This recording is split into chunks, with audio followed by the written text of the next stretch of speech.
आपका हालत बहुत खराब है, आप कभी प्रफुल्लित नहीं हो पाते हैं, आनंदित मन होकर गीत नहीं गा पाते हैं, आपका बोझ नहीं जाता, दुख और दर्द और रोग और व्याध नहीं जाता, आप बहुत परेशान हो जाते हैं और हार जाते हैं और बैठ जाते हैं। भजन संहिता 84 अध्याय उसका 12 में लिखाया है, हे सेनाओं की यहोवा क्या ही धन्य है वह मनुष्य जो तुझ पर भरोसा रखा है।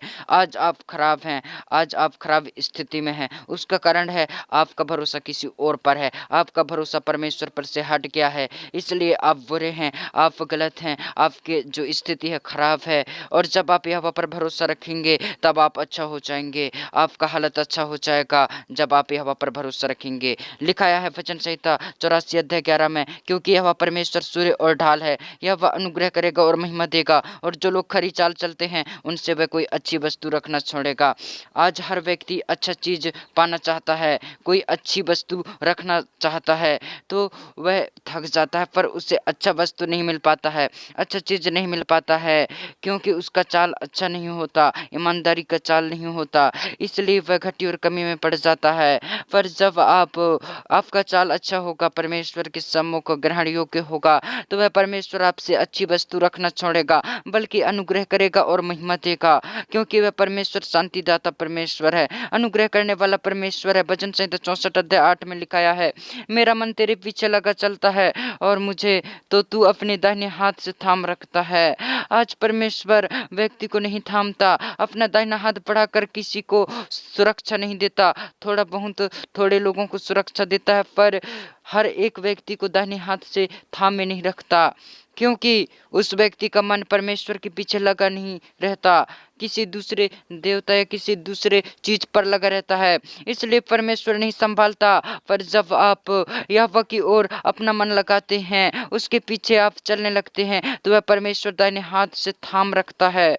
भजन संहिता 52 अध्याय उसका 55 अध्याय उसका 22 में लिखाया है, अपना बोझ यहोवा पर डाल दे, वह तुझे संभालेगा, वह धर्मी को कभी टलने न देगा। आप अपनी जिंदगी में कभी टल नहीं पाएंगे, गिर नहीं पाएंगे।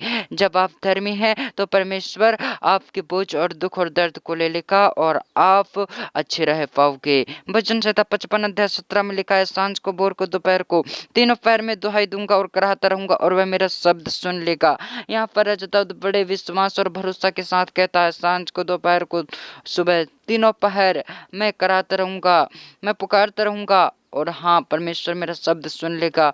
पर आपके अंदर विश्वास नहीं है, आप सोचते ही नहीं, आपका सोच कमजोर है। अपना सोच और इच्छा शक्ति को मजबूत बनाइए और आप मन ही मन कहो, मैं शाम को प्रार्थना करूंगा और कराहता रहूंगा, वह मेरा शब्द सुन लेगा।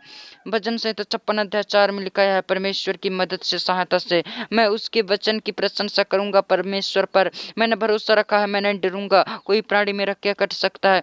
पर आप डर जाते हैं, हार जाते हैं, और जब परमेश्वर आपकी सहायता करता है तो आप खुद की प्रशंसा करते हैं, परमेश्वर के वचन की प्रशंसा करते ही नहीं हैं, इसलिए परमेश्वर आपकी सहायता नहीं करता। जब आप परमेश्वर के वचन की प्रशंसा करने लगते हैं, परमेश्वर आपका सहायता करता है, और आपका भरोसा जब उस पर होता है तो आपका कोई प्राणी कुछ नहीं कर सकता, आपको डर नहीं लगेगा, भय नहीं लगेगा। तो आप अपनी प्रशंसा मत कीजिए। नीति वचन 27:2 में लिखाया है, तेरी प्रशंसा और लोग तो करें परंतु तू आप न करना, दूसरा तुझे सराहे तो सराहे परंतु तू अपनी सराहना न करना।